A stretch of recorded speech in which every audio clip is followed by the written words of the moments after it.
240 কে আমরা প্রথমে কি করব, 100 সঙ্গে গুণ করব। ঠিক আছে, 7240 গুণ 100, তারপর যোগ চিহ্ন আছে, যোগ চিহ্ন দিব, তারপর আবার 7240 লিখবো, সাথে কি গুণ হবে 10, তাই না? জি স্যার। আগের মতোই, হ্যাঁ, আগেরটা যেভাবে করলাম, আগেরটা ছিল আহ আগে ছিল, এই ধরো এই যে বন্ধনীটা কোথায় ছিল, আগে ছিল, কিন্তু বন্ধনী আগে পরে কোনো সমস্যা না। আমরা যে নিয়মে গুণ করার কথা, দুইটা সংখ্যার সঙ্গেই কি করব, গুণ করে দিব। বন্ধনীর ভিতরে যে দুইটা সংখ্যা থাকবে, সেই দুইটা সংখ্যাকেই দুইবার গুণ করব। ঠিক আছে, তা এখন দেখো আমরা এই যে আবার যেহেতু সবগুলোতেই শূন্য আছে, এখন কিন্তু সহজেই আমরা গুণ করে ফেলতে পারি। 1 দিয়ে 7240 কে গুণ করলে তো 7240 হবে। তাহলে এরপর কি, যেহেতু এখানে দেখো এখানেও শূন্য আছে, এখানেও শূন্য আছে, এখানেও শূন্য আছে, তাহলে মোট কয়টা শূন্য আছে? মোট 3টা স্যার। 3টা শূন্য আছে, তাহলে আমরা কি করব, সরাসরি 3টা শূন্য বসিয়ে দিব, তাহলে কি আমাদের গুণ গুণফল চলে আসছে। তাহলে এই 100 থাকার ফলে কিন্তু আমরা কিন্তু খুব সহজে এটা করতে পারলাম। আবার দেখো এখানে 10 থাকার ফলেও কিন্তু খুব সহজে করতে পারবো। 1 দিয়ে 7240 কে গুণ করলে আহ আচ্ছা আচ্ছা, এখানে এখানে সরি, শূন্য বাদ দিয়ে গুণ করছি, 724 কে 1 দিয়ে গুণ করলে 724 হয়। বাকি আছে 3টা শূন্য, 3টা শূন্য সরাসরি বসাই দিচ্ছি। এখানেও দেখো, এই যে এইখানে শূন্য ছাড়া আছে 724 আর 1, তাহলে এদেরকে গুণ করলে 724 হয়, তাই না? জি স্যার। আর তাহলে বাকি কয়টা শূন্য থাকে, 2টা শূন্য থেকে শেষ। ঠিক আছে, এখন আমরা স্বাভাবিক যোগ যেভাবে করে সেভাবে করব। শূন্য আর শূন্য যোগ করলে শূন্য, শূন্য শূন্য যোগ করলে শূন্য, 4 আর শূন্য যোগ করলে 4। ঠিক আছে, এরপর এরপর 2 আর 4 যোগ করলে কত হয়, 6, 7 আর 2 যোগ করলে 9, তারপর 7 আছে, 7 বসে যাবে, তাহলে আমাদের উত্তর চলে আসছে, তাই না? তো এইভাবে জি বাকি স্যার। অঙ্কগুলাও করবা। ঠিক আছে, ওকে স্যার। তাহলে এরপরে 3 নাম্বার বলছিলা, 3 নাম্বার কোন অঙ্কটার সমস্যার জন্য বলছিলা, কত নাম্বার? উম, স্যার 6 নাম্বারটা একটু বুঝালে ভালো হতো। 3-এর 6? জি স্যার। আচ্ছা ঠিক আছে, 3-এর 6 বলছে 84,862, না? চুরাশি জি হাজার স্যার। আটশো বাষট্টি ভাগ কত বলছে, 574। ঠিক আছে, তো আমরা 84,000 একটু লিখে নিই, 84,862, 84,862, 84,862, এটা কি কি করতে বলছে, ভাগ ভাগ করতে বলছে। করতে বলছে। 574 ভাগ 574, এটা হচ্ছে কত নম্বর যেন, আহ ওটা 6 নাম্বার স্যার। 3-এর 6, 3-এর 6, 6।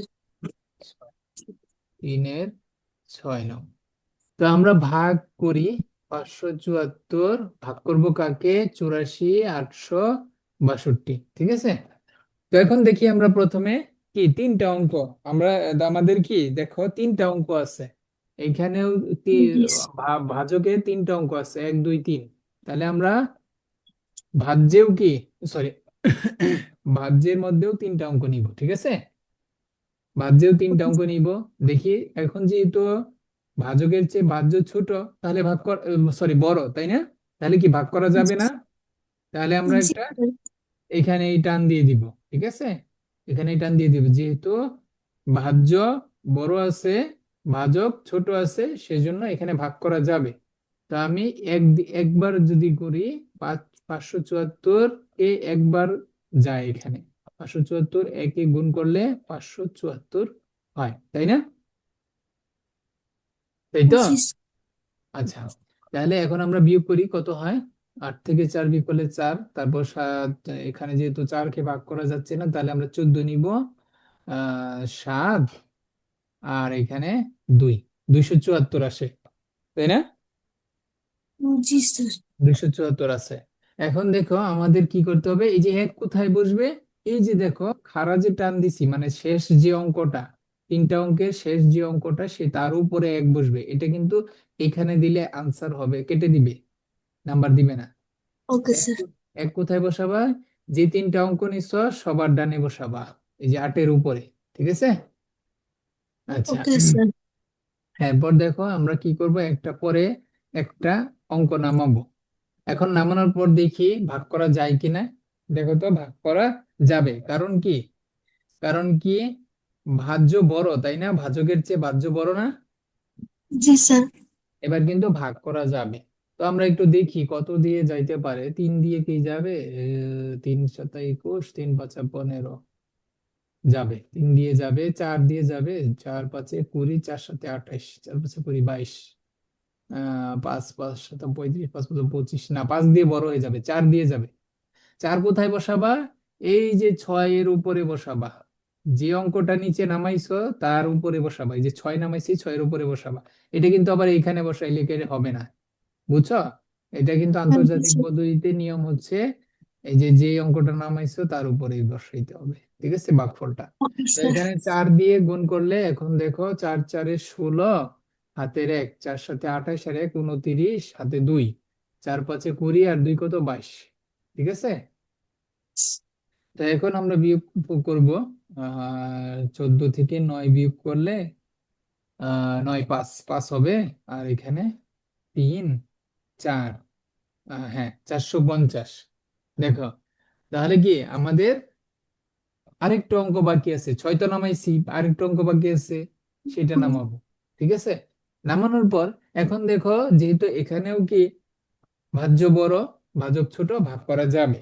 তো কত দিয়ে ভাগ যাবে একটু আইডিয়া করি, দেখি কত দিয়ে ভাগ যায়। আমরা যদি 6 দিয়ে করি, 4 × 6 = 24, 6 × 7 = 42, আর 5 × 6 = 30, না 7 দিয়ে দেখি, 4 × 7 = 28, 7 × 7 = 49, 5 × 7 = 35, হ্যাঁ 7 দিয়ে যাবে, 7 দিয়ে যাবে, 8 দিয়ে কি যাবে, 8 দিয়ে, 5 × 8 = 40, 7 × 8 = 56, না 8 দিয়ে বড় হয়ে যাবে, 7 দিয়েই যাবে, 8 দিয়ে বড় হয়ে যাবে। 7 কোথায় বসাবো, এই যে 2 নামাইলাম, 2 এর উপরে বসাবো, দুইয়ের উপরে।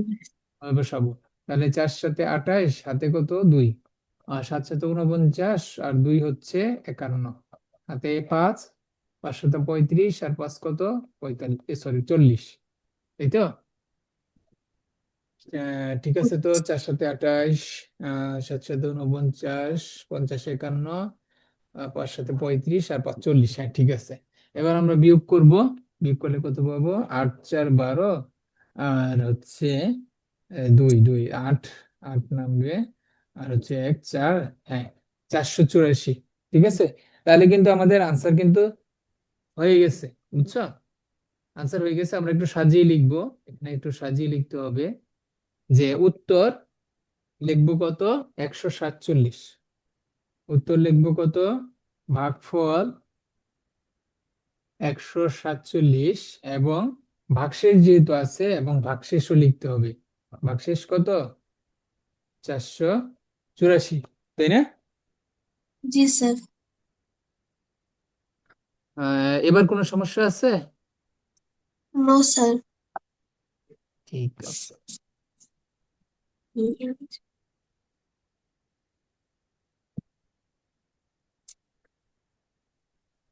574, আচ্ছা।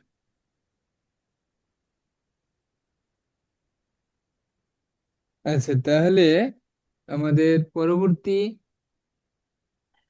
অঙ্কগুলোতে, যে পরবর্তী কি আছে, 7 নাম্বার।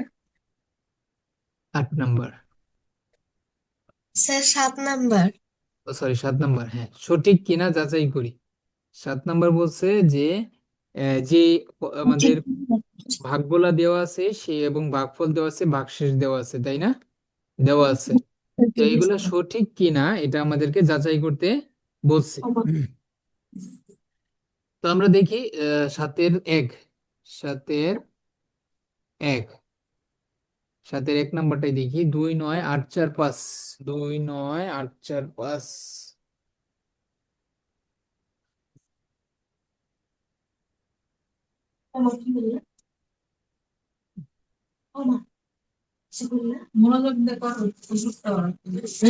দুই নয় আট চার পাঁচ সাতের এক। 2 9 8 4 5 ভাগ কত দিছে? 293 ভাগ 293। এখানে কি বলছে যে এর ভাগফল 101। ভাগফল 101, এর ভাগফল 101 আর ভাগশেষ কত বলছে? ভাগশেষ বলছে 252। ভাগশেষ 252 হবে, এটাই আমাকে বলে দিছে, কিন্তু আমরা অ্যাকচুয়ালি দেখবো ভাগ করে কত আসে। হ্যাঁ, আমরা অ্যাকচুয়ালি দেখি ভাগ করে কত আসে। তো প্রথমে আমরা ভাগ করব, এটা কয়েক নিয়মেই করা যায়। তো আমরা একটা নিয়মে করতেছি, এই নিয়মটাই মোটামুটি সহজ, অন্যগুলা নিয়মে ইচ্ছা, তোমার ইচ্ছা যদি করতে চাও করতে পারো। বুঝলেই হলো, বুঝলেই হলো, যে কোনো নিয়মই করা যাবে। 293। হ্যাঁ, তাহলে আমরা দেখি, এখন আমরা স্বাভাবিক নিয়মে ভাগ করব। 200, দেখো এখানে 293 এর চেয়ে 200 মানে তিনটা অঙ্ক, এই তিনটা অঙ্কে এবং এই তিনটা অঙ্ক নিব। নেওয়ার পর কি দেখলাম যে আমার ভাজ্যটা বড় আছে, ভাজকের চেয়ে বড় আছে, তাহলে ভাগ করা যাবে। তাহলে আমি 293 একবার যাই এখানে, তো আমি এখানে কি করব? 293 বসাই দিব। তারপর কি, এখানে 8 থেকে 3 বিয়োগ করলে 5 আসে, তাই না? 5 আসে। তারপর কি, চার, একটা অঙ্ক নামাবো, ঠিক আছে? একটা অঙ্ক নামাবো, 4 নামাইলাম, তাই না? বুঝছো? 4 জি নামাইলাম। স্যার। এখন দেখো 293, দেখো যেহেতু 54 ছোট, হ্যাঁ, ভাজ্যকের চেয়ে 54 ছোট, তখন কি করা লাগবে দেখো, এখানে কি এক দিয়েও যাবে না, এক দিয়ে কি যাবে? 293 একে 93, 293, 293 তে অবশ্যই কি বড়। তো এখানে আবার শূন্য দিয়ে যাবে, কারণ আমরা জানি শূন্য দিয়ে যে কোনো সংখ্যাকে গুণ করলে কি শূন্যই আসে না, গুণফল। জি স্যার। তো শূন্য দিয়ে 293 কে গুণ করে শূন্যই আসে। তাহলে আমরা এখানে আবার বিয়োগ করব, নর্মালি যেভাবে বিয়োগ করি, বিয়োগ করলে বিয়োগফল কত পাবো? 54 পাবো। কারণ শূন্য থেকে যে কোনো কিছু বিয়োগ করলে শূন্য, যেটা থাকে সেটাই নাম। হ্যাঁ। এখন কি, আমাদের যেহেতু একবার 4 নামাইছি, পরে কি নামাইতে হবে? 5। 5 আছে, 5 নামাবো। এবার কি দিয়ে ভাগ যাবে? এবার কত দিয়ে ভাগ যাবে? দেখো এবারও 2 দিয়ে যাবে না, কারণ 2 দিয়ে গেলে বড় হয়ে যায়। 2 দিয়ে যাবে না, আমরা 1 দিয়েই যাবে। 293, ঠিক আছে? এখন ভাগশেষ কত?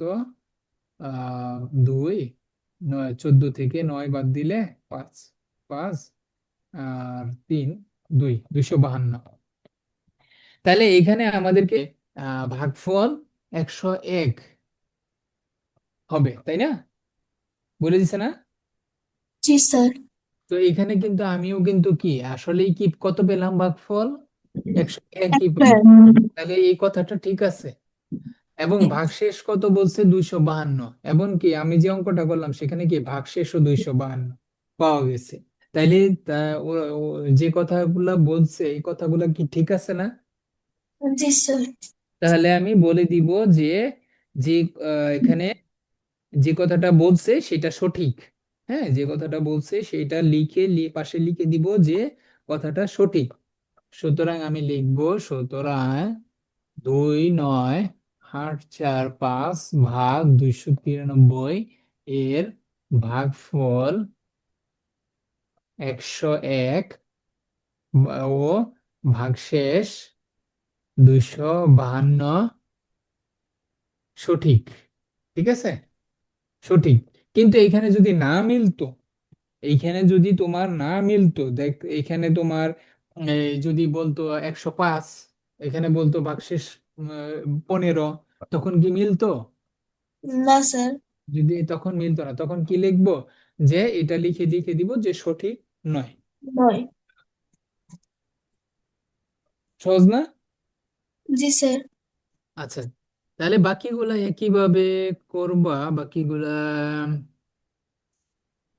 বাকিগুলা একই, তবে একটা 3 নাম্বারটা একটু দেখাই দিই। 3 নাম্বারটা একটু ব্যতিক্রম আছে। আমরা দেখি 3 নাম্বার কি বলছে। আছে।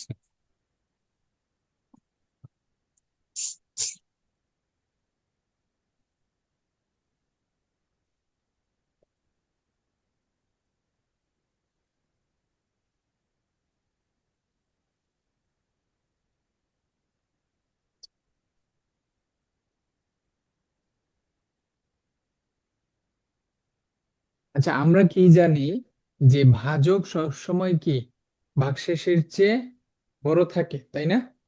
ভাজক জি স্যার। সবসময় ভাগশেষের চেয়ে বড় থাকে। তো এই সম্পর্কটা কিন্তু আমরা প্রথম দিনই ভাগের যে ক্লাসটা করেছিলাম সেই ক্লাসে কিন্তু আমরা শিখেছি যে ভাগ ভাজক সবসময় ভাজক সবসময় ভাগশেষের চেয়ে বড় থাকে। ঠিক আছে, এটা কিন্তু আমরা শিখেছি। তো এই নিয়মটা ফলো করেই আমরা এই অঙ্কটা করব। তো এইখানে ভাজকের চেয়ে ছোট, এখানে যেটা বলছে যে 97,500 ভাগ 97,500 ভাগ কি বলছে, ভাগ 186, এবং এর ভাগফল 523, এর ভাগফল 523, 23। এর ভাগফল 523। আর কি বলছে, ভাগশেষ 222, ভাগশেষ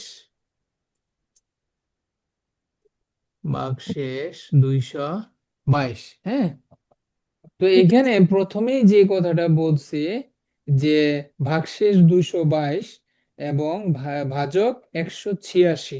হ্যাঁ, তো এইখানে যেটা দিয়ে দিছে সেটাই আমরা একটু লিখি, যে এখানে আনসার এটা হচ্ছে আমরা সমাধান করতেছি। সমাধান যেহেতু যেহেতু 222 বড়, কার চেয়ে বড়, 222 বড় 186, তাই না? 222 কি 186-র চেয়ে আমরা বড়, এটা জানি তো, তাই না? জি স্যার। আচ্ছা, তাহলে এখানে আহ এখানে লিখবা যেহেতু দেওয়া আছে। আচ্ছা, 200 বড়, তার মানে কি 222 কত, ভাগশেষ না? 222 হচ্ছে ভাগশেষ, তাহলে ভাগশেষ বড় কার চেয়ে, ভাজক। এটা কি ভাজক না? যেহেতু ভাগ, আমরা কি জানি প্রথমে ভাজ্য থাকে তারপরে কি ভাজক থাকে না, আমরা জানি। জি স্যার। তাহলে এখানে কি বলছে, আমাদের যে জিনিসটা দেওয়া আছে যে ভাগশেষ বড় ভাজকের চেয়ে, কিন্তু এটা কি কখনো সম্ভব? এটা কি কখনো সম্ভব? যেমন ধরো 2 দিয়ে 5কে আমরা ভাগ করতে পারি, 2 দুগুণে 4, ভাগশেষ কি 1। এখানে কি ভাগশেষ, আমরা যে নিয়ম জানি সেক্ষেত্রে কি ভাগশেষ সবসময় কি ভাজকের চেয়ে ছোট হবে, এটাই কিন্তু আমরা জানি। কিন্তু এইখানে উল্টো হয়ে গেছে না, এখানে ভাগশেষ বড় হয়ে গেছে ভাজকের চেয়ে। ও তাহলে যে যে কথা বলছে এটা কি ঠিক বলছে? না স্যার। না, কারণ এটা কখনোই সম্ভব না। আমাদের যে গণিতের নিয়ম সবসময় কি ভাগশেষ ছোট হবে, ভাগশেষ ছোট হবে ভাজকের চেয়ে। কিন্তু এখানে বলে দিচ্ছে ভাগশেষ বড় ভাজকের চেয়ে, তাহলে এটা কথাটা সত্যি নয়। এই কথা, এখানে যে কথাগুলো বলছে এই কথাটা সঠিক নয়, আমরা এইভাবে বলে দিব। তবে এই কথাটা লিখে দিবা, আমরা যেটা জানি, কিন্তু কিন্তু ভাজক, কিন্তু ভাগশেষ সব সময়, আমরা জানি লিখে দিতে পারো, কিন্তু আমরা জানি, হ্যাঁ, আমরা জানি কিন্তু না লিখে আমরা জানিও লিখতে পারো। আমরা আমরা কি জানি, ভাগশেষ সব সময় ভাজকের চেয়ে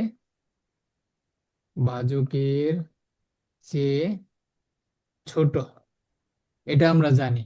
সুতরাং আমরা লিখবো, সাজিয়ে লিখবো 97,500 ভাগ 186 এর ভাগফল 523, ভাগশেষ 222 সঠিক নয়।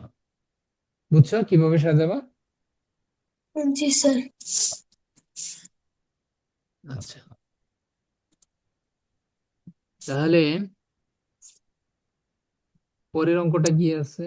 6 নম্বর, 5 নম্বর তো শেষ, 6 নম্বর, 7 নম্বর শেষ, 8 নম্বর। 8 নম্বর কি বলছে? কথার অঙ্ক, হ্যাঁ। তো কোনো বাড়িতে 98,000 গ্রাম চাল আছে, হ্যাঁ। তাদের যদি প্রতিদিন 650 গ্রাম চাল লাগে, তবে কততম দিনে চাল শেষ হবে? এটা কি পারবা? উত্তর ক্রমবাচক সংখ্যায় দিতে বলছে।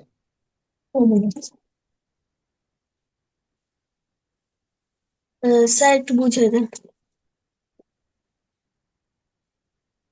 আচ্ছা, ঠিক আছে, তাহলে আমরা দেখি। আমরা প্রথমে ছোট্ট একটা উদাহরণ দিয়ে আগে জিনিসটা বুঝে নিই, হ্যাঁ। এখানে বড় সংখ্যা দেওয়া আছে, তো আমরা ছোট্ট একটা সংখ্যা দিয়ে আগে আমরা নিজে বুঝে নিই, হ্যাঁ।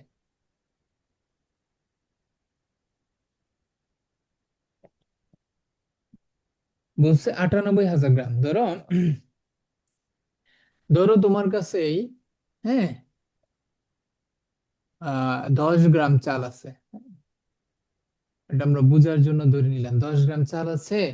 তো প্রতিদিন তোমার 3 গ্রাম চাল লাগে। প্রতিদিন ধরো তুমি 3 গ্রাম চাল খাও, হ্যাঁ। চাল লাগে বা, হ্যাঁ, 3 গ্রাম চাল লাগে। এখন কততম দিনে গিয়ে, মানে প্রশ্নের মধ্যে আমরা নিজের আগে বুঝতেছি যে কততম দিনে তোমার এই চালটা শেষ হবে। 10 গ্রাম চালটা বলো তো।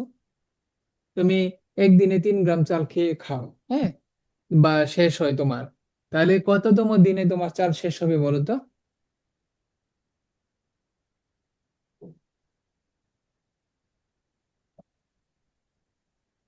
বের করতে পারবা না বুঝাই দিব? Sir, 1 minute.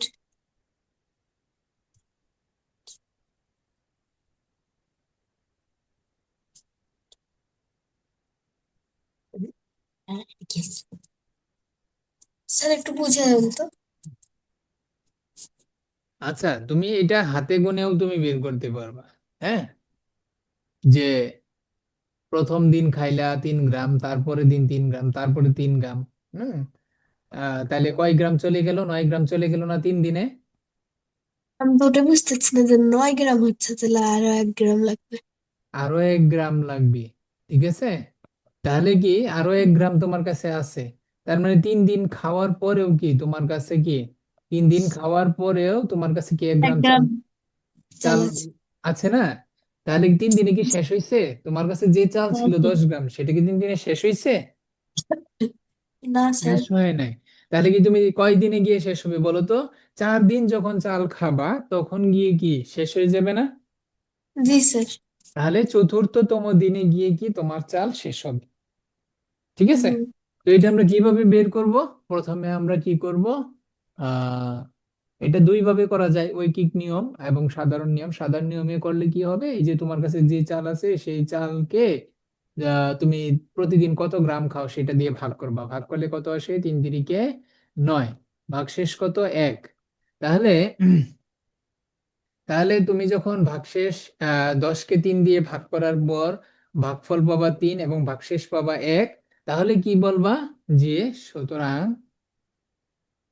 চাল, তাহলে লিখবা সুতরাং 3, এই যে ভাগফল যেটা আসবে সেটার সঙ্গে 1 যোগ করবা, হ্যাঁ, বা 4, চতুর্থ দিনে, বা চতুর্থ দিনে চাল কি হবে? প্রশ্নে কি বলছে? চাল শেষ হবে। চতুর্থ দিনে চাল শেষ হবে, বুঝছো? জি স্যার। তাহলে এই অঙ্কটাই সেম, এই অঙ্কটাই ওখানে বড় সংখ্যা দিছে যে 98,000 গ্রাম চাল আছে। তুমি বা তারা, তাদের, মানে যে যার কথা বলছে, যে বাড়ির কথা বলছে সেই বাড়িতে 98,000 গ্রাম চাল আছে। তাদের প্রতিদিন 650 গ্রাম। তোমার 3 গ্রাম লাগে, তাদের 650 গ্রাম লাগে, হ্যাঁ। তাহলে এখানে আমরা কি করছিলাম, মোট চাল কত ছিল? 98,000, তাই না? জি স্যার। 98,000 কে, 98,000 কে কত দিয়ে ভাগ করব? প্রতিদিন সে কতটুক খায়, শেষ হয় 650 গ্রাম। প্রতিদিন 650 গ্রাম শেষ হয়, ঠিক আছে। এখন ভাগ করে দিব। ভাগ করলে ভাগফল কত আসে আমরা একটু দেখি। ভাগ করলে কত আসে? হুম, তোমাদের ক্যালকুলেটর দিতে পারে, ক্যালকুলেটর যদি দেয় তাহলে ক্যালকুলেটর দিয়ে করবা, তবে আগে নিজে শিখে নিবা। হ্যাঁ, ভাগ কিভাবে করতে হয় সেটা কিন্তু শিখতেও হবে, শুধু ক্যালকুলেটর করলে হবে না। তো এক এক দিয়ে যায়, প্রথম তিনটা অঙ্ক নিব। হ্যাঁ, তিনটা অঙ্ক নিব কারণ তিনটা বড় আছে। 980 বড় 650-এর চেয়ে, তাহলে আমরা 650 নিব। ভাগশেষ কত আসে? 0, 3। আর আসে কত? 330।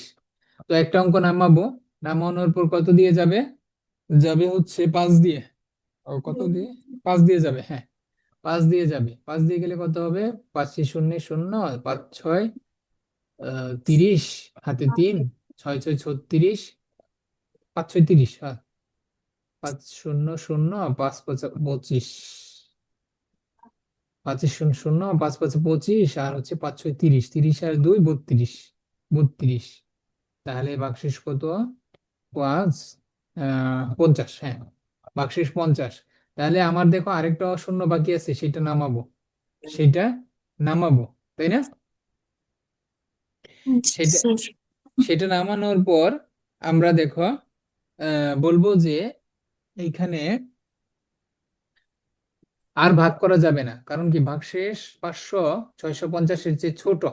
তাহলে আর ভাগ করা কি যাবে? না। ভাগ করা যাবে না। হ্যাঁ, তবে আমরা এখানে কি করতে পারি? শূন্য দিয়ে গুণ করতে পারি। শূন্য দিয়ে তো গুণ যায়, কারণ শূন্য দিয়ে যে কোনো সংখ্যাকে শূন্য করলে কি শূন্যই আসে, তাই না? শূন্য দিয়ে 650-কে গুণ করলে শূন্যই আসে। তাহলে এখানে ভাগশেষ কত থাকে? আবার 500ই থাকে। ঠিক আছে।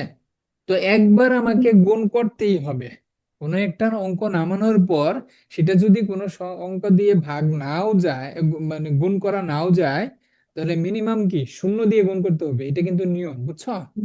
যে কোনো একটা অঙ্ক নামাইলাম, নামানোর পরে যদি আমার আহ ভাগশেষ ছোট হয়ে যায়, তখন আমাকে কি করতে হবে? মিনিমাম শূন্য দিয়ে গুণ করে বসাইতে হবে, বুঝছো? জি স্যার। এবং ভাগশেষ, তারপর ভাগশেষ বের করা লাগবে। এটা কিন্তু ভুল ক্রমে অনেকে এখানেই শেষ করে দেয়, তাহলে কিন্তু তার আনসার ভুল হবে। ঠিক আছে, স্যার। ভুল হবে। তো এখানে দেখো, তার কি, এই যে আমরা আগে কি পাইছিলাম যে 3 দিনে তার কিন্তু চাল শেষ হয় নাই, ভাগফল যেটা আসছিল, তাহলে এখানেও কি 150তম দিনে কি তার চাল শেষ হবে? শেষ না হবে না, কারণ স্যার। এখানে তো ভাগশেষ আছে। ভাগশেষ আছে, তার মানে কি এখানে 500 গ্রাম চাল আছে। এখানে কি 500 গ্রাম চাল আছে, তার এখানে কত গ্রাম চাল ছিল? 98,000 গ্রাম ছিল। এখন ভাগ করার পর ভাগশেষ আসছে 500, তাহলে এখানে কি এইগুলা, এখানে এটাও যেহেতু গ্রাম, তাহলে ভাগশেষ এটাও কি গ্রাম, গ্রাম হবে 500 গ্রাম, বুঝছো? জি স্যার। তাহলে ঠিক আছে, তাহলে আমরা লিখবো, হ্যাঁ, যে এইখানে 650 গ্রাম চাল লাগে, যদি প্রতিদিন, যদি প্রতিদিন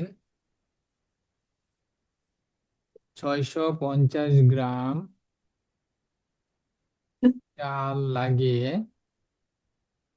তাহলে তার চাল অবশিষ্ট, মানে অবশিষ্ট 150 দিন চলার পরেও, হ্যাঁ, 100 চাল লাগে, সেক্ষেত্রে 150 দিন চলার পরেও যে চাল ছিল, সেই চাল 150 দিন চলার পরেও কি, চলার পরেও 500 গ্রাম চাল অবশিষ্ট আছে, তাই না?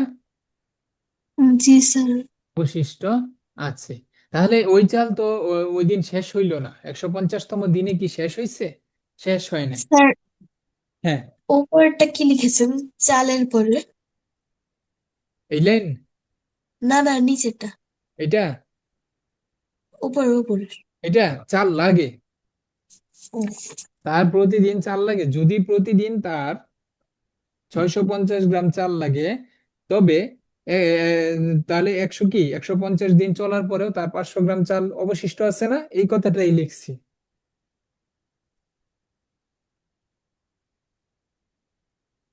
বুঝছো? জি স্যার। মানে এখানে আমরা ভাগটা আগে দেখাবো। এগুলো তো আমরা আগে বোঝার জন্য করছি, এগুলা কিন্তু আবার এই অঙ্কের মধ্যে না, এগুলা আগের অঙ্কে, হ্যাঁ। তো আমরা এখানে যে জিনিসটা আমরা বুঝলাম সেটাই আমরা এখানে লিখে দিলাম, যে তার 650 গ্রাম চাল প্রতিদিন যদি লাগে, তাহলে 150, এই যে ভাগফল কত 150, এই ভাগফলটা এখানে বসাবো। বসানোর পর বলবো যে 150 দিন চলার পরেও তার কি এই যে 500 গ্রাম চাল অবশিষ্ট আছে, সুতরাং তার 150 এই যে উপরের সঙ্গে এক যোগ করতে হবে। 150-এর সঙ্গে এক যোগ করতে হবে, আগে যেরকম 3-এর সঙ্গে আমরা এক যোগ করছিলাম, এখানেও কি করব, 150-এর সঙ্গে এক যোগ করব, বা লিখবো 151তম দিনে তাদের চাল শেষ হবে। ঠিক আছে, তাদের বলছে তো নাকি? জি স্যার।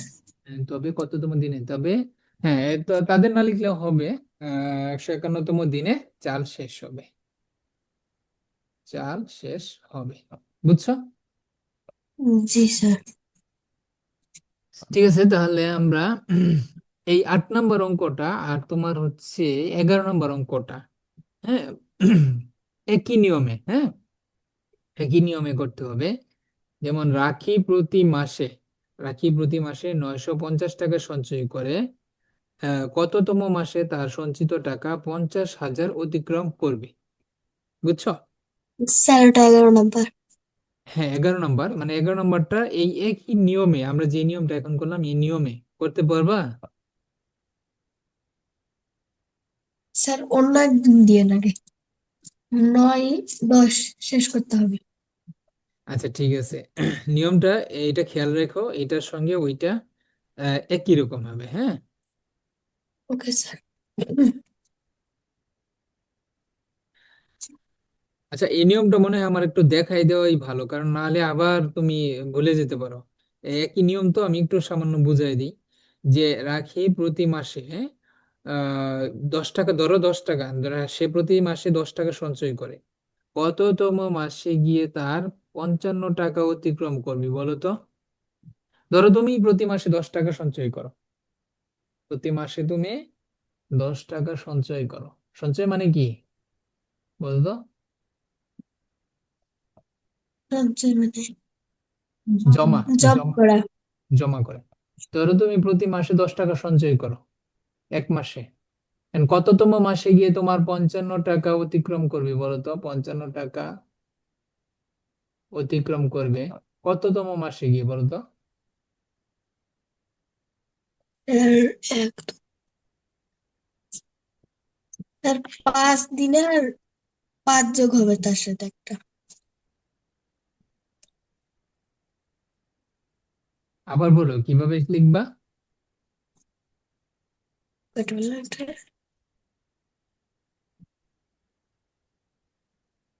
5টা 10 লিখবো, তারপরে ওর সাথে আর একটা 5 যোগ করতে হবে।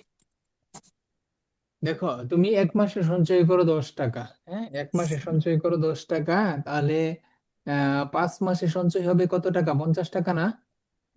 জি স্যার। তাহলে 5 মাসে কি তোমার 55 টাকা হবে? হবে না, না স্যার। হবে না। তাহলে অন্তত 6 মাস লাগবে 55 টাকা করতে গেলে। তাহলে এটা আমরা কিভাবে বের করলাম দেখো, এই 55কে 10 দিয়ে ভাগ করব, ভাগ করলে কত আসে, 5 10 এ 50, তাই না? ভাগশেষ কত, 5 না? জি স্যার। ভাগশেষ 5।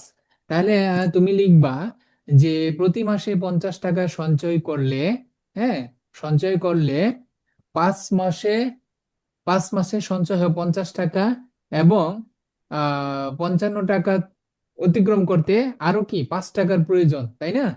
5 টাকার প্রয়োজন। তাহলে আমার আসলে কত মাস লাগবে? 5-এর সঙ্গে এক যোগ করতে হবে, এই যে ভাগফল যেটা তার সঙ্গে এক যোগ করতে হবে। ষষ্ঠতম মাসে, ষষ্ঠ মাসে গিয়ে কি আমার 55 টাকা অতিক্রম করবে। বুঝছো? জি স্যার। কারণ আমরা ভাগ করব, প্রথমে আমরা ভাগ করব, যে আমার যেহেতু বড় টাকা 55 টাকাকে ভাজ্য ভাজ্য হবে, হ্যাঁ, সেই 55 কত মাস লাগবে আমরা ভাগ করে পেয়ে যাব, যে 5 মাসে 50 টাকা হবে, 5 10 এ 50, কিন্তু 5 টাকা আরো কিন্তু অবশিষ্ট রয়ে গেছে। সেই টাকা কিন্তু থাকার, অবশিষ্ট থাকার কারণে কি আমার 5 মাসে গিয়ে কি 55 টাকা হবে, হবে না। 5 মাসে কত হবে, 50 টাকা জমা হবে, তাই না? জি স্যার। 50 টাকা সময় জমাই হবে। এখন তোমার আরো 5 টাকা দরকার 55 টাকা অতিক্রম করার জন্য, তাই না? 55 টাকা অতিক্রম করার জন্য কমপক্ষে আরো 5 টাকা মিনিমাম আরো তোমার 6 টাকা দরকার, কারণ 55 অতিক্রম করতে গেলে কি 56 টাকা হওয়া লাগবে। তো 56 টাকা হওয়ার জন্য আরো 1 মাস তোমার 10 টাকা জমাইতে হবে। আরো 1 মাস যদি 10 টাকা জমাও তখন কি 60 টাকা হয়ে যাবে, তাই না? 60 টাকা হয়ে গেলে জি তো স্যার। 55 টাকা অতিক্রম করলো। তো এই জিনিসটাই আমি ছোট করে দেখালাম, বড় করে করবা। আর মানে এই নিয়মটা, যে নিয়মটা একটু আগে করলাম 8 নাম্বারটা, হ্যাঁ 8 নাম্বারটা করলাম এই নিয়মে। করতে পারবা না? করে দিতে হবে।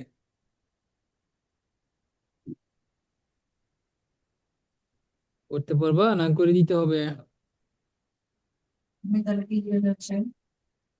আচ্ছা স্যার, করে দেন।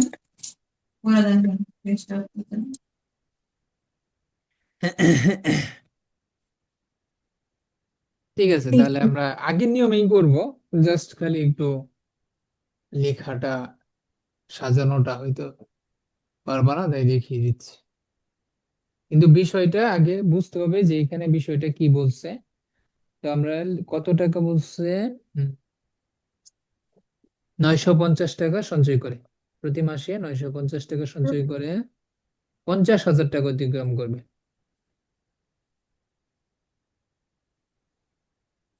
তাহলে প্রথমে আমরা 50,000 টাকাকে কি করব? 50,000 টাকাকে 950 দিয়ে ভাগ করব। প্রথম কাজ হচ্ছে আমাকে ভাগ করতে হবে। ভাগ করলেই আমি কত মাস লাগবে, হ্যাঁ কত মাস লাগবে এবং অবশিষ্ট কত টাকা থাকবে সেটা কিন্তু বের হয়ে যাবে। ঠিক আছে? Okay sir. তো আমরা ভাগ করি 50,000 ভাগ পারবা আমি 950, হ্যাঁ 52। আচ্ছা আমরা করিয়ে দিই, হ্যাঁ। তো আমরা প্রথম 3টে অঙ্ক নিলে কিন্তু ভাগ যাচ্ছে না। এইখানেও 3টে অঙ্ক আছে, এখানেও 3টে অঙ্ক যদি নেই তাহলে কিন্তু ভাগ যাচ্ছে না, কারণ 500 তো ছোট, 950-এর চেয়ে ছোট না, জি স্যার। ভাগ যাবে না। তাহলে কি 4টে অঙ্ক নিতে হবে। আমি দাগ দিয়ে দিই, 4টে অঙ্ক যেহেতু নিচ্ছি। তাহলে কত দিয়ে যায়? কত দিয়ে যায়? 5 দিয়ে যাবে। 5 দিয়ে যাবে, 5 শূন্য শূন্য, 5 5 25, হাতে 2, 5 9 45, আর 2 কত? 47। ঠিক আছে? এই দাগগুলো দিও না, এগুলো বোঝার জন্য আমি দিচ্ছি। আর এই যে এই খাড়া দাগও দিও না। শূন্য, 10 থেকে 5 গেলে 5, হাতে 8, 2, আর এইখানে হ্যাঁ 250। 250 পাইলাম। ঠিক আছে? এবার আমার কি করতে হবে? যেহেতু আমি ভাগফল 5 বসাইছি, পাশে একটা শূন্য আছে, সেই শূন্যটা নামাইতে হবে। ঠিক আছে? নামানোর পর আমরা দেখো কত দিয়ে ভাগ যায়, আবার ভাগ করতে হবে। যেহেতু সংখ্যা বড় আছে ভাগ যাবে কত দিয়ে? 2 দিয়ে যাবে। 2 শূন্য শূন্য, 5 দুগুণে 10, হাতে 1, 9 দুগুণে 18, আর 1 19। হুম। তাহলে এখানে 15 থেকে 9 6 থাকে, আর হচ্ছে হ্যাঁ 600। 600। তাহলে দেখো তার কি এবারও কি ভাগশেষ আছে, তাহলে তার এটা এই যে এখানে কি মাস বের হইলো না? এটা কি মাস না? যে 52তম মাসে গিয়ে তার কি 50 কত টাকা? 50,000 টাকা কি পূর্ণ হবে বলো তো? জি স্যার। পূর্ণ হবে 52 মাসে গিয়ে? 600 টাকা স্যার। 600 টাকা কম থাকবে না? শর্ট থাকবে না? জি স্যার। তাহলে এটা আমাকে বলতে হবে যে তার যেহেতু ভাগশেষ আছে 600 টাকা, হ্যাঁ বা আরো 600 টাকা বাকি আছে। আমরা প্রথমে লিখবো যে এখানে ভাগফল সাজানোটা যেভাবে লিখবো যে এখানে ভাগফল 52 এবং ভাগশেষ 600। হ্যাঁ, তার মানে কি তার 600 টাকা আরো বাকি আছে, কারণ 50,000 তো ভাগ নিঃশেষে বিভাজ্য হয় নাই। তো মানে কি 50,000 হয় নাই। তাহলে ভাগশেষ থাকা মানে কি 50,000 হইলো? না স্যার। ভাগশেষ থাকা মানে 50,000 পূর্ণ হইলো না। যদি ভাগশেষ শূন্য চলে আসতো তখন 50,000 টাকা হয়ে যেত। হ্যাঁ। তো যেহেতু 50,000 হয় নাই এবং ভাগশেষ 600 আছে, সুতরাং আমরা লিখবো যে যেহেতু 600 টাকা অবশিষ্ট আছে, এখনো বাকি আছে, 50,000 টাকা পূর্ণ হইতে গেলে 50,000 টাকা 50,000 টাকা পূর্ণ বা সঞ্চয় সঞ্চয় হতে আরো 600 টাকা কি অবশিষ্ট বা বাকি বাকি আছে, 600 টাকা বাকি আছে বা 600 টাকা প্রয়োজন, 50,000 টাকা পূর্ণ হতে কি আরো 600 টাকা প্রয়োজন বা 600 টাকা বাকি আছে, যেভাবেই লিখো সমস্যা নেই। 600 টাকা বাকি আছে। হ্যাঁ, তাহলে ওই যে আমার ভাগফল 52, সেই 52 সঙ্গে 1 যোগ করতে হবে আগের অঙ্কের নিয়মে। 52 + 1 বা 53তম মাসে 53তম তম লিখতে হবে, যেহেতু এখানে তোমাকে বলছে কি উত্তর ক্রমবাচক সংখ্যা। ক্রমবাচক মানে কি? উত্তর ক্রমবাচক সংখ্যায় দিতে বলছে। ক্রমবাচক কি চিনো? ক্রমবাচক সংখ্যা চিনো? না স্যার। হ্যাঁ, ক্রমবাচক সংখ্যা হচ্ছে এই যে ধরো তুমি পরীক্ষায় ফার্স্ট হলে কি বলে প্রথম, সেকেন্ড হলে কি বলে দ্বিতীয়। দ্বিতীয়। তো পরীক্ষায় প্রথম হলে আমরা যেরকম প্রথম বলে দ্বিতীয় বলে, তারপর খেলায় ফার্স্ট হলে সেকেন্ড হলে কি বলে, যে প্রথম হয়েছে দ্বিতীয় হয়েছে, এগুলো হচ্ছে ক্রমবাচক সংখ্যা।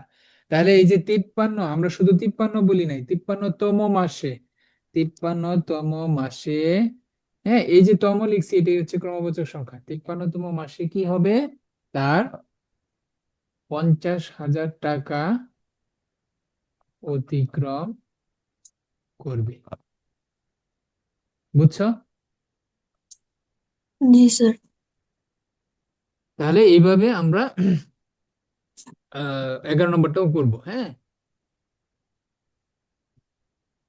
এরপর 9 নম্বরটা, একটি বই তৈরি করতে 138টা কাগজ লাগে। হ্যাঁ, তাহলে 70,000টা কাগজ দিয়ে কয়টি বই তৈরি করা যাবে বলতে পারবা?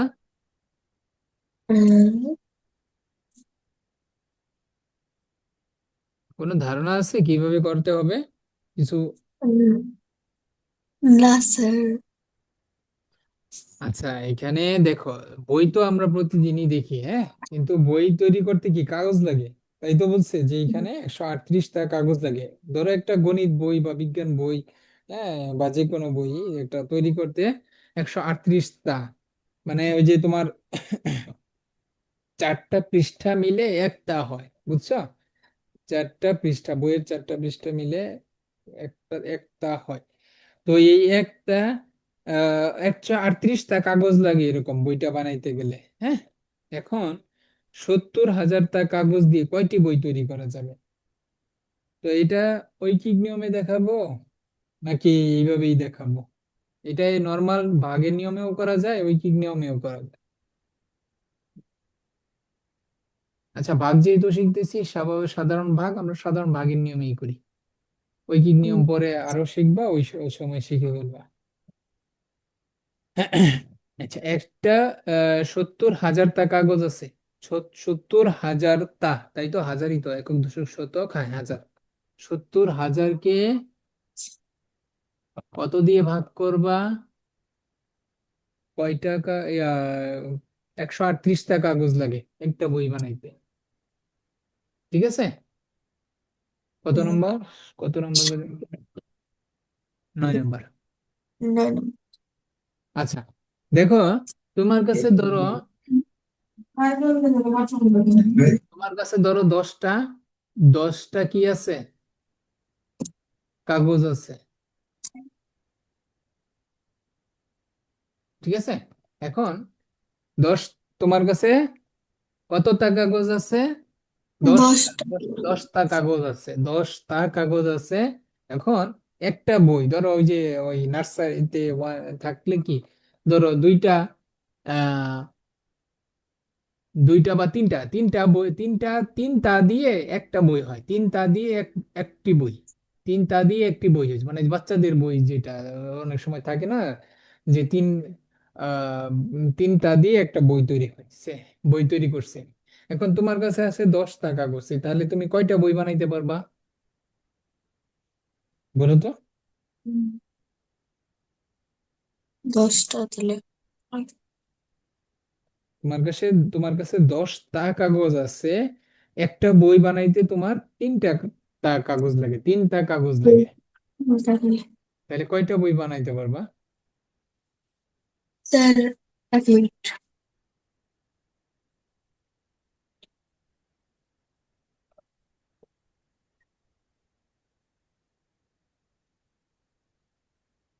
স্যার, 3টা। তিন- 3টা বই বানাইতে পারবা, তাই না? এটা কি জি স্যার। ছোট সংখ্যা, এই জন্য খুব সহজে বের করতে পারছি। সেটা আমরা কিভাবে বের করছি? এই যে 10টা কাগজ আছে, 10টাকে 3 দিয়ে ভাগ করছি, একটা বই বানাইতে যতগুলো কাগজ লাগে সেটা দিয়ে ভাগ করছি, 3টা লাগে 3টা দিয়ে ভাগ করছি, 3 3 × 9, ভাগশেষ কত? 1। তাহলে জি, তোমার কাছে কি, তুমি 9টা কাগজ ব্যবহার করতে পারছো। তুমি এখানে কয়টা কাগজ ব্যবহার করতে পারছো? 9টা। 9টা। কিন্তু আর একটা একটা কাগজ, একটা কাগজ তোমার কাছে আছে, রয়ে গেছে, সেটা দিয়ে তো আর বই হবে না, কারণ বই বানানোর জন্য কয়টা কাগজ লাগবে? 3টা। 3টা কাগজ লাগবে। একটা কাগজ তো তোমার বই হবে না, ওই সম্পূর্ণ বই হবে না। তাহলে এইটাই আমরা ভাগ করব। 70,000টা কাগজ আছে, সেটাকে 138, মানে একটা বইয়ের কাগজ কয়টা লাগে সেটা দিয়ে ভাগ করব। ভাগ করলে আমরা ভাগফল কত পাবো? ভাগফল আসবে হচ্ছে, আচ্ছা আমরা করি, হ্যাঁ 5 দিয়ে যাবে, 3টা 3টা নিব, যেহেতু 700 বড় আছে। তাহলে এখানে 5 দিয়ে যাবে, 5 8 40, হাতে 4, 3 5 15, 4 19, হাতে কত? 5 × 5 = 6, 190, হ্যাঁ। তাহলে এখানে আছে কত? 10 থেকে 9 বাদ দিলে 1, হ্যাঁ, তাহলে 10। তাহলে আমরা একটা অঙ্ক নামাবো, ঠিক আছে? নামানোর পর এখন ভাগ যাচ্ছে না, তাহলে শূন্য দিয়ে যাবে, কোনো কিছু দিয়ে না গেলে শূন্য দিয়ে যাবে, শূন্য। তাহলে আবার কত? ভাগশেষ 100ই। পরের একটা অঙ্ক বাকি আছে, ওইটা নামাবো, ঠিক আছে? নামাবো, ঠিক আছে। পরের একটা অঙ্ক বাকি আছে, সেটা নামাবো। আমরা দেখি 70,000 হাজার ভাগ হচ্ছে 138, 138। তাহলে 7 দিয়ে যাবে, 7 দিয়ে যাবে, 7 8 56, 5, 3 7 21, আর 5 কত? 26, হাতে 2, হাতে কি 7 আর 2 কত? 9। তাহলে বিয়োগ করলে আসে কত? 4, 7 7 3, 34, হ্যাঁ 34। তাহলে দেখো, তুমি আগে কি পাইছিলাম? এই যে ভাগ করছিলাম, ভাগ করে কিন্তু পাইছি 3টা, তা 3টা বই বানাইতে পারবো। তাহলে এখানে কয়টা বই বানাইতে পারবো? এখানে কয়টা বই বানাইতে পারবো? 34টা। 34। কেন 34টা কাগজ তোমার কাছে থাকবে? এই যে একটা কাগজ তোমার কাছে থাকবে, ভাগফল যেটা বাড়বে,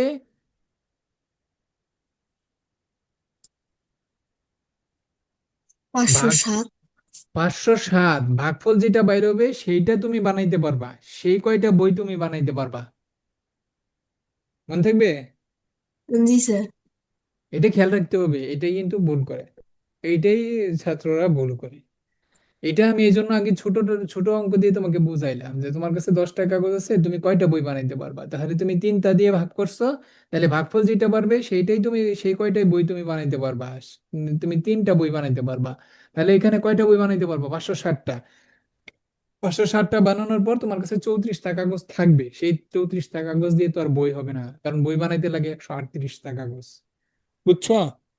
জি স্যার। তাহলে এভাবে সাজিয়ে করবা, হ্যাঁ। Okay sir. আচ্ছা তাহলে ওই আজকে আর বাকি যে স্যার, অঙ্কগুলো, একটা লিখে দিতেন। হ্যাঁ হোমওয়ার্ক তো লিখবই। 8 9 10 পারবা, 10 পারবা, 11 পারবা, যে সবগুলাই পারবা, বাকিগুলা পারবা। যদি বুঝতে সমস্যা হয় সেটা আগামী দিন করাই দিব। এই সবগুলাই পারবা, 14 পর্যন্ত করবা। স্যার, এতগুলা? এতগুলা না, একটু একটু বুঝে বুঝে করলেই পারবা, এগুলা চেষ্টা করলেই পারবা। যদি কোনোটা না পারো সেটা তো আগামী ক্লাসে দেখাবি। ওইটা কোনোটা যদি ওকে বুঝতে স্যার। অসুবিধা হচ্ছে সেটা। হোমওয়ার্কটা কি হবে? হোমওয়ার্ক 9 থেকে 14, সরি 7 থেকে 14, ঠিক তাহলে আছে। 8 থেকে 14। হ্যাঁ, 7 থেকে 14 সবগুলোই করবা, ঠিক আছে? জি স্যার। আচ্ছা, এবার বলো বিজ্ঞানের কি অবস্থা, বিজ্ঞান কতটুকু কি পড়ছো? স্যার বিজ্ঞান কি আলাদা টাইম লাগবে নাকি আবার? না, বিজ্ঞান একই সাথে দেখাই দিব, হ্যাঁ এরপর থেকে আর কি রেগুলার বিজ্ঞানটাও দেখাবো। এবং আমি হোমওয়ার্ক দিয়ে দিব, সেগুলো বাসায় মুখস্থ করতে হবে, তোমার বুঝে বুঝে মুখস্থ করতে হবে, ঠিক আছে? আর যেহেতু সৃজনশীল প্রশ্ন কিছুটা তোমার ধারণা থাকা লাগবে। যদি কোনো কিছু না বুঝো সেটা দেখাই দিব। ধরো ধরো কোথাও বুঝতেছো না, সেটা দেখাই দিব, ঠিক আছে? একই সাথে শেষ করে দিব, ঠিক আছে? এটা আলাদাভাবে সময় প্রয়োজন হবে না। Yes, গণিতের sir. পর গণিতের পরে দেখাই দিব। এখন গতদিন কি বলছিলাম পড়ছিলা প্রথম অধ্যায় ছিলা গত ক্লাসে তুমি? গত ক্লাসে ছিলাম। বিজ্ঞান প্রথম অধ্যায় বলছিলাম না, যে জীবের আবাস স্থল যেটা ছিল ওইটা পড়তে বাসায়, বলি জি নাই? স্যার, রিডিং করতে বলেছিলেন। হ্যাঁ, কোথাও কোনো সমস্যা মানে বুঝতেছো না পারতেছো না এরকম কোনো সমস্যা আছে? না স্যার। আচ্ছা, আমি কয়েকটা ইয়া দাগিয়ে দিয়েছিলাম, ইম্পর্টেন্ট লাইনগুলা, সেটা কি পাইছো? আমি দিয়েছিলাম কিন্তু, আজকেও দিয়ে দিছি হোয়াটসঅ্যাপে। দাগানো হলো ইয়াগুলা, ইম্পর্টেন্ট লাইনগুলা আমি দাগিয়ে দিয়েছি, পিডিএফ গ্রুপে দেওয়া হয়েছে, ক্লাস 5 এর গ্রুপে পাইছো? হোয়াটসঅ্যাপে দেওয়া আছে, তুমি দেখে নিও। ক্লাস 5 এর যে 2026-এর বেচ, এখানে দেওয়া এখানে দেওয়া আছে হোয়াটসঅ্যাপে, পাইছো? স্যার হোয়াটসঅ্যাপ পাইনি। হোয়াটসঅ্যাপে একটা গ্রুপ আছে, ক্লাস 5-এর 2026-এর একটা গ্রুপ আছে, হ্যাঁ দেখবা। ওটাতে তো আমি জয়েন নাই। লাস্টের নাম্বারটা হলো, নাম্বারটাই তো দেখা গেছে। এই গ্রুপে কি নাই তুমি? আচ্ছা, আমি একটু দেখে নিচ্ছি। লাস্টে 18 নাম্বার স্যার, যেটা আমি হোমওয়ার্ক পাঠিয়েছি সেটাতে। আচ্ছা, আমি দেখতেছি এটা আসছো কিনা। লাস্টে 18 নম্বর না 67? 67, নাম্বার 01905159667, এটা না? Sir, 1 minute. নাম্বার কই? আম্মু, আসছে নাকি হোয়াটসঅ্যাপের নাম্বার বলো। এটার নাম্বার 01905। হ্যাঁ তো পুরোটা বলো। 159667। প্রথম অর্ধেক মাঝখানে কথা ছেড়ে গেছে। স্যার জিজ্ঞেস করছি। আচ্ছা ঠিক আছে, আমি ওই গ্রুপে দেখছি, লাস্ট হ্যাঁ কয়টা? আসছে কিনা আমি দেখতেছি।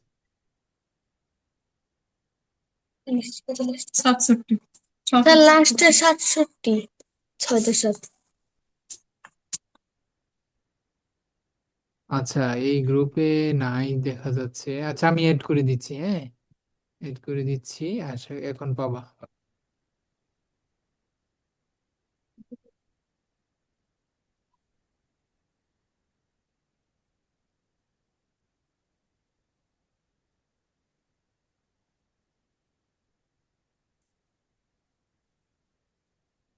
না না, তোমার আর লাগবে না।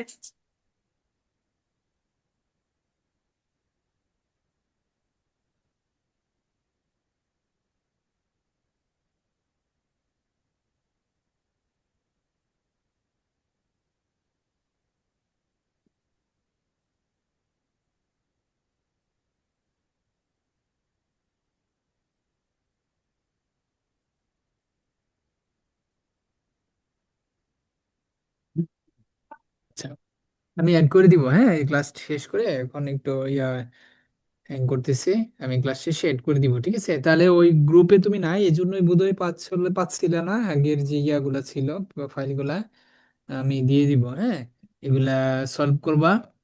এবং দাগানো যেটা থাকবে, হ্যাঁ, যেটা দাগানো থাকবে ওই লাইনগুলো তুমি একটু মার্ক করে নিবা, যে এই লাইনগুলো ইম্পর্টেন্ট। তো বিভিন্ন সংক্ষিপ্ত প্রশ্ন, এমসিকিউ, হ্যাঁ, বড় প্রশ্নের জন্য এই এই লাইনগুলো ইম্পর্টেন্ট।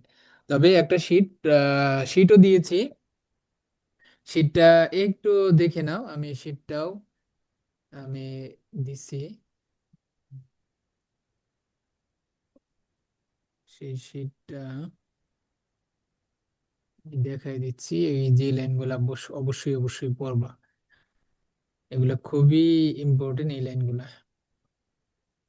স্যার, আমি যে গ্রুপে হোমওয়ার্ক দিয়েছি না হ্যাঁ একটা মেসেঞ্জারে, ওই মেসেঞ্জারে দুটো শীট পাঠিয়ে দেন তো। আমি মেসেঞ্জার থেকে মানে হোয়াটসঅ্যাপ পাঠিয়ে দেন বলতে গেলে, হ্যাঁ, হোয়াটসঅ্যাপে। মেসেঞ্জারে আসছে না ওটা, ভালো করে বোঝা যাচ্ছে না। আচ্ছা, আমি হোয়াটসঅ্যাপে দিয়ে দিব, হ্যাঁ, হোয়াটসঅ্যাপে দিয়ে দিব। এই জন্যই আর কি আমি বলি যে সবাই যেন হোয়াটসঅ্যাপে অ্যাড থাকে। হ্যাঁ, কারণ হোয়াটসঅ্যাপে সবকিছুই সহজে দেখা যায়, মানে ফাইলগুলা বড় বড় ফাইলও সমস্যা হয় না। আচ্ছা, এবার আশা করি দেখা যাচ্ছে না, স্ক্রিন দেখা যাচ্ছে না? জি স্যার। তো এই যে দেখো, এই শীটটাই আর কি ক্লাস শেষে পাবা। আহ, তো এখানে দেখো যে জীবের আবাসস্থল নিয়ে কিছু ইম্পর্টেন্ট কথা বলা হয়েছে। আমাদের যে জীবের আবাসস্থল, মানে আমাদের পৃথিবীতে যত জীবী আছে তাদের মূলত দুইটা আবাসস্থল, একটা হচ্ছে স্থলে, বেশিরভাগই কি মানে স্থলে স্থলে আমরা বাস করি, বিশেষ করে আমরা মানুষ, তারপর গাছপালা বেশিরভাগ এরা কি স্থলে বাস করে, হ্যাঁ, স্থলজ। এদের জন্য স্থল বলে কি মাটি, মাটি বা ভূমি, স্থলজ মানে হচ্ছে মাটি বা ভূমিতে বসবাস করে। আর পানিতে বাস করে, হ্যাঁ, যেমন সমুদ্র, নদী, পুকুর, হ্যাঁ, খাল, বিল, এই পানিতে যারা বাস করে তাদেরকে বলা হয় জলজ। আর তারা যারা জলে বাস করে বা পানিতে বাস করে তাদেরকে জলজ। তাদের আবাসস্থল কোথায়, বসবাস স্থল কোথায়? জলে। জল, তো জল। বিভিন্ন আবাসস্থলের বৈশিষ্ট্য ও জীববৈচিত্র্য, হ্যাঁ, বনজ যারা আবাসস্থল, মানে স্থলজ পরিবেশের মধ্যে আবাসস্থল দেখো আবার কিরকম, বনজ স্থলের মধ্যে আমাদের এই মাটিতে কি বন আছে না?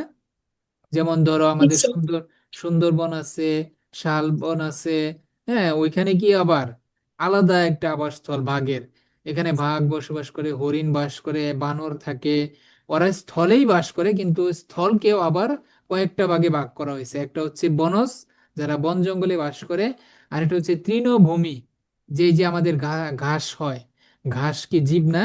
এরা কিন্তু তৃণভূমি, হ্যাঁ, এই যে এই ঘাস আমাদের আমাদের ভূমিতে দেখবা অনেক জায়গা আছে ঘাস লতা পাতায় ভরপুর। তো এইগুলা হচ্ছে তৃণভূমি। এই তৃণভূমিতে কারা বাস করে? হরিণ, খরগোশ, হ্যাঁ, যারা এই যে ঘাস লতা পাতা খেয়ে বড় হয়, হ্যাঁ, খরগোশ, শেয়াল, এগুলো হচ্ছে তৃণভূমিতে থাকে। তারপর হচ্ছে মরুজ আবাসস্থল, এটাও কি স্থলে, এটাও কোথায়? স্থলে আবাস। এটা কি আমাদের স্থলজ পরিবেশের অন্তর্ভুক্ত। মরুজ মানে মরু অঞ্চলে, আমাদের যে সৌদি আরব, সৌদি আরবে কি ওইখানকার পরিবেশ কি আবার একটু আলাদা। ওইখানে অনেক তাপমাত্রা, আমাদের দেশে যেরকম শীতও আছে গরমও আছে, শীতকাল, বসন্তকাল, গ্রীষ্মকাল আছে, ওদের দেশে কিন্তু আবার এরকম শীত বসন্ত, সারা বছরই ওদের গরম, হ্যাঁ, দিনের বেলা গরম, রাতে ঠান্ডা। তো ওদের পরিবেশ আবার অন্যরকম। তো এই যে বিভিন্ন পরিবেশ, ওখানে কিন্তু আবার কি হয়, মরুভূমিতে ক্যাকটাস, খেজুর গাছ অনেক হয়। এগুলা কি আবার আমাদের দেশে কিন্তু এত হয় না। আমাদের দেশে ক্যাকটাস, খেজুর গাছ এগুলা কিন্তু ওদের দেশের মতো হয় না, আমাদের দেশে খুবই কম হয়। তো জি আমাদের স্যার। পরিবেশ পরিবেশ ভিন্ন থাকার কারণে আমাদের ওখানে ক্যাকটাস গাছ আমরা কি সচরাচর দেখতে পাই? ক্যাকটাস গাছ দেখছো? জি স্যার, দেখেছিলাম হ্যাঁ, একবার। এগুলা সচরাচর আমাদের দেশে কম হয়, হ্যাঁ। এবং ওদের ওখানে কি উট, ওদের প্রধান প্রাণী কি মরু অঞ্চলের উট, ঠিক আছে। উট দিয়ে ওরা বিভিন্ন জায়গায় চলাফেরা করে, হ্যাঁ, বিশেষ করে আগে যখন গাড়ি ছিল না তখন কি ওরা উট দিয়ে চলাফেরা করতো, হ্যাঁ, একটা অঞ্চল থেকে আরেক অঞ্চলে যাইতো। তো মেরু অঞ্চল, আবার মেরু অঞ্চল আছে আমাদের পৃথিবীর উত্তর এবং দক্ষিণ অঞ্চল, হ্যাঁ, এই দুইটা অঞ্চল। পৃথিবীটা আমাদের আমাদের পৃথিবীর উত্তর পার্শ্বে, হ্যাঁ, উত্তর এবং দক্ষিণ গোলার্ধে প্রচুর বরফ আছে ওইখানে কিন্তু, অনেক ঠান্ডা, ঠিক আছে। ওখানে শ্বেত বল্লভ মানে সাদা বল্লভ গুলা যেগুলো আছে, দেখবা যে ওই যে ডিসকভারি, ন্যাশনাল জিওগ্রাফি ওই চ্যানেল গুলাতে দেখায়। হ্যাঁ, ওখানে দেখবা যে সাদা বল্লুক গুলা ওখানে বসবাস করে। ওখানে কি সাধারণত মানুষ কি আমাদের অ্যান্টার্কটিকা, ওইখানে কিন্তু আমরা সাধারণত মানুষ থাকে না। প্রচুর বরফ, ওখানে মানুষ থাকতে পারে, প্রচুর ঠান্ডায় জমে যায়। কিন্তু ভল্লুক ঠিকই বেঁচে থাকে, সাদা ভল্লুক গুলা ঠিকই বেঁচে থাকে, ওরা ওখানে বসবাস করে। হ্যাঁ, খাবার দাবার সবই ওই পরিবেশেই। এবং পেঙ্গুইন, পেঙ্গুইন কিন্তু আমাদের আমাদের কি আশপাশে দেখা যায়? দেখা যায় না। পেঙ্গুইন দেখতে হলে সেই তোমার অ্যান্টার্কটিকা মেরু অঞ্চলে যাইতে হবে। হ্যাঁ, এবং সিল মাছ, সিল যে মাছগুলা সেগুলো মেরু অঞ্চলে বসবাস করে। এবং স্বাদু পানি, নদী, পুকুর, খাল, বিল এগুলার পানি হচ্ছে তোমার কি স্বাদু পানি। এগুলা ফুটিয়ে বা সরাসরি পান করা যায়। হ্যাঁ, সরাসরি পান করা যায়। কিন্তু সমুদ্রের পানি কি লবণাক্ত। সমুদ্রের পানি কি কখনো খাইছো? না স্যার। সমুদ্রের পানি কিন্তু প্রচুর লবণাক্ত, মুখেই দেওয়া যায় না। হ্যাঁ, প্রচুর লবণাক্ত। আর ওখানে দেখো ভিন্ন, ওখানে আবার সব কি কি প্রাণী বসবাস করে দেখো, তিমি, ডলফিন, অক্টোপাস, সামুদ্রিক শৈবাল। হ্যাঁ, এগুলা বসবাস করে।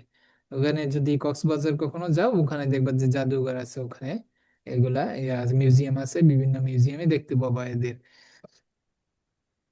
জলাভূমি, হ্যাঁ, জলাভূমি আছে আমাদের, কিন্তু জলাভূমি আছে যেমন হাওর বাওর, হাওর বাওর কিশোরগঞ্জ, কিশোরগঞ্জ বা যে তোমার সিলেট, রাতারগুল ওদিকে যদি যাও, ওখানে প্রচুর হাওর বাওর আছে, ওগুলো কি জলাভূমি।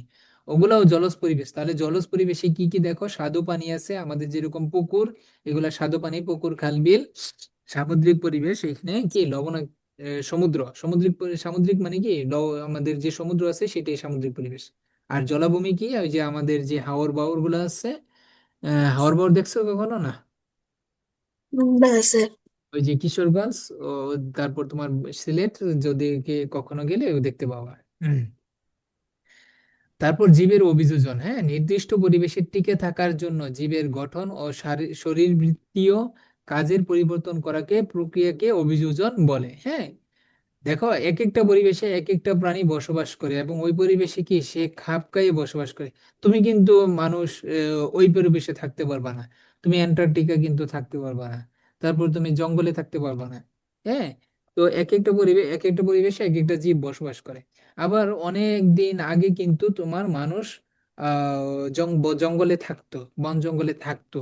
এবং এখনো কিছু কিছু আছে পৃথিবীতে, ওরা অনেকটা আক্রমণাত্মক হয়। হ্যাঁ, তো জঙ্গলের পরিবেশ ওরা থাকতে থাকতে কি ওরা অভ্যস্ত হয়ে যায়, মানে এই যে অভিযোজন ঘটে, হ্যাঁ, তাদের কিন্তু শরীরের গঠন এবং শারীরবৃত্তীয় কাজের পরিবর্তন ঘটে। তুমিও যদি যাও থাকতে পারবা, কিন্তু তোমার অনেক কষ্ট হবে, অনেক মানে থাকতে থাকতে থাকতে থাকতে অনেক দিন পর তুমি অভিযোজন হবা ওই পরিবেশের সাথে, ঠিক আছে। তো এইটাই আর কি যে সাধারণত আমরা কি যার যার পরিবেশে থাকি, কিন্তু আমরা যদি পরিবেশ চেঞ্জ করি তখন কিন্তু আমাদের হয়। যেমন ধরো অনেকে শহর থেকে গ্রামে গেলেই খারাপ লাগে, বা গ্রাম থেকে যারা হঠাৎ করে শহরে আসে তাদের কি অনেক সময় পরিবেশ ভালো লাগে না, তারা আবার কি বাড়িতে চলে যেতে চায়। তো এরকমটাই হয় বিভিন্ন প্রাণীর, উদ্ভিদের ক্ষেত্রেও। তো অভিযোজনের কিছু উদাহরণ, যেমন ধরো কচুরি পানা, এরা কি পানিতে কি ডুবে থাকে না ভাসমান থাকে বলতো? কচুরি পানা দেখছো? ভাসমান। ভাসমান থাকে, জি স্যার। ভাসমান থাকে। এবং কি ওদের বায়ু কুঠুরি থাকে, গ্রামে ভাত। প্রচুর ফাঁপা অংশ থাকে, মানে যে ফুলে থাকে কলসির মতো। হ্যাঁ, ওখানে বাতাস জমা থাকে, এই জন্য এরা বেশি থাকতে পারে। কিন্তু ওখানে যদি বাতাস না জমে থাকতো, ওরা কিন্তু বেশি থাকতে পারতো না, কারণ অন্যান্য উদ্ভিদ তো প্রাণী পানিতে আছে, সেগুলো কি ডুবে থাকে। যেমন লতা পাতা গুল্ম টাইপের যে গাছগুলো, সেগুলো কিন্তু পানির নিচে থাকে। কিন্তু কচুরিপানা কি, সে ওই যে তার অভিযোজন ঘটাইছে, সে কি করছে, ওই যে ওখানে কলসির মতো ফুলে থাকে, বাতাস জমা থাকে সেখানে, এই জন্য সে বেঁচে থাকতে পারে। তো হাঁসের পায়ের আঙ্গুল দেখবা যে মুরগির মতো না, মুরগিটা যেরকম চিকন চিকন, হাঁসের গুলা কি পাতার মতো। সে ওই যে পানি জি পানি স্যার। নাড়াইতে পারে, এবং কি পানিতে চলাফেরা করতে পারে। যদি সে মুরগির মতো হইতো তাহলে কিন্তু সে পানিতে চলতে পারতো না। দেখবা হাঁস সারাদিন চলবে। ঠিক আছে। তো ওই যে আজ দেখেছি স্যার আমি। হ্যাঁ, তারপর ধরো যে শীতের উদ্ভিদ, হ্যাঁ, শীতকালে কি, শীতকালে উদ্ভিদ কি করে, তার পাতাগুলা ঝরিয়ে ফেলে দেয়। হ্যাঁ, শীতকালে তার পাতা উদ্ভিদগুলা কি করে ঝরিয়ে ফেলে দেয়, কারণ হচ্ছে তোমার যদি তোমার পাতা যদি থাকে তখন কি সে পানি, যে পানি উদ্ভিদের প্রয়োজন সেটা কোথা থেকে পায়, মাটি থেকে পায়। সেই মাটি থেকে পানিগুলা কি, যদি পাতা থাকে তাহলে পাতা দিয়ে বের হয়ে যায়। তো এই জন্য কি করে উদ্ভিদ শীতকালে পাতা ঝেড়ে ফেলে দেয়। যেমন ধরো শীতকালে আমাদের দেশের অনেক গাছ কিন্তু পাতা পড়ে যায়। তো এটা, জি স্যার। এটার কারণ হচ্ছে এটা। তো এরপর দেখো মাছ পানিতে শ্বাস নিতে কি, দেখো আমরা বাতাস থেকে শ্বাস নিই, কিন্তু মাছের কি যখন ডাঙায় আসে বা ইয়ে, আমরা যখন নদী থেকে তুলে ফেলি, পানি থেকে তুলে ফেলি, তখন কি মাছ মারা যায়। জি স্যার। অথচ আমরা তো বেঁচে আছি, আমরা তো মারা যাচ্ছি না, কিন্তু মাছ যখন তোলা হচ্ছে তখন সে মারা যায়। তো মাছ পানিতে, আবার দেখো আমরা যদি পানিতে ডুব দিই তখন কিন্তু আমরা বেঁচে থাকবো না, আমরা কি অক্সিজেনের অভাবে মারা যাব। তো এই জন্য জি স্যার। কিন্তু মাছ কিভাবে বেঁচে আছে তাহলে, কারণ মাছেরও তো অক্সিজেন প্রয়োজন। তো মাছের কি আছে, ওই যে শ্বাস নিতে সে ফুলকা ব্যবহার করে, তার একটা ফুলকা আছে, হ্যাঁ, মাছ কাটলে দেখবা ফুলকা পাওয়া যায়। তো এই জি। এই ফুলকার সাহায্যে সে শ্বাসকার্য চলায় এবং কি পানিতে ভেসে থাকে। ওই যে ফুলকাটা ফুলে থাকে, বাতাস জমা থাকে, এই জন্য সে বেঁচে থাকে। আর সুন্দরবনে সুন্দরী গাছ আছে, ওই গাছটা লবণাক্ত পানির মাটির কারণে শ্বাস নিতে সে কি করে, মাটির উপরে, গাছেরও কিন্তু প্রয়োজন আছে অক্সিজেন, তাই তো। সেই অক্সিজেন কার্বন ডাই অক্সাইড সে কিভাবে গ্রহণ করে, তার ওই যে শ্বাসমূল দেখবা যে সমুদ্রের পাড়ে পাড়ে যে সুন্দরবনে যদি যাও ওখানে দেখবা যে গাছের আহ গোড়াতে উঁচু উঁচু আছে, ছবিতে তোমাদের দেওয়া আছে, ছবিটা আছে কি না, আচ্ছা আমি দেখতেছি ছবিটা আছে কিনা। তোমাদের সুন্দরবনের ছবি দেওয়া আছে, হ্যাঁ হ্যাঁ এই যে দেওয়া আছে। হুম, এখানে এই যে দেখো গাছের গোড়াতে এরকম শ্বাসমূল, এটা হলে শ্বাসমূল বলে, মূল বের হয়ে আসে, ওইটা দিয়ে সে কি অক্সিজেন গ্রহণ করে। ঠিক আছে, বুঝছো। জি স্যার। ওটা কাছে গেলে আরো দেখতে পারবা, এখানে ছবিতে তো এতটা ভালোভাবে বোঝা যাচ্ছে না, তবে ওই যে গাছের গোড়ায় সে ওই নলের মতো একটা থাকে, যে সেখানে সে শ্বাস নিতে পারে। কারণ পানিতে ডুবে যায় তো, সমুদ্রের কি, সমুদ্রের পানি ঢুকে যায় সুন্দরবনে, তখন সে লবণাক্ত থাকার কারণে, সেই পানির মধ্যে থাকার কারণে সেই পানি অক্সিজেন সে গ্রহণ করতে পারে না। তখন সে ওই পানি, শ্বাসমূল পানির উপরে থাকে, সেখানে সে অক্সিজেন গ্রহণ করে। আহ তাহলে মোটামুটি আমাদের অধ্যায়ের সারমর্ম এটাই। হ্যাঁ, এবং এখানে খুবই গুরুত্বপূর্ণ প্রশ্নটা হচ্ছে অভিযোজন কি, এই প্রশ্নটা খুবই গুরুত্বপূর্ণ, এবং শ্বাসমূল কেন তৈরি হয়। হ্যাঁ, এখানে উত্তরটা হালকা ছোট করে দেওয়া আছে, তোমরা আরো বড় করে লিখবা। মেরু অঞ্চলের প্রাণীদের চামড়া পুরু হয়, মেরু অঞ্চলের প্রাণীদের চামড়া পুরু হয় কেন জানো, কারণ ওদের চামড়া মোটা থাকার কারণে ওদের চর্বি জমা থাকে স্কিনের নিচে, তখন ওই চর্বির কারণে ওদের শরীর ঠান্ডা হয় না। যদিও অনেক বড় পানি ঠান্ডা থাকে, তারপরেও তারা কি বেঁচে থাকে, কারণ হচ্ছে তাদের চামড়া অনেক মোটা। তো এইটাই হচ্ছিল আমাদের অধ্যায়, এবং এই অধ্যায়ের শূন্যস্থান পূরণ, সংক্ষিপ্ত প্রশ্ন, এগুলা কি লাগবে, দিয়ে দিব। না স্যার, বই আছে। উত্তর, উত্তর লাগবে, উত্তর। উত্তর আমা আমি উত্তর কি করবো? গাইড এখন বলেন তো স্কুল থেকে। এটা ঠিক আছে, গাইড বলেন। স্যার অনলাইন থেকে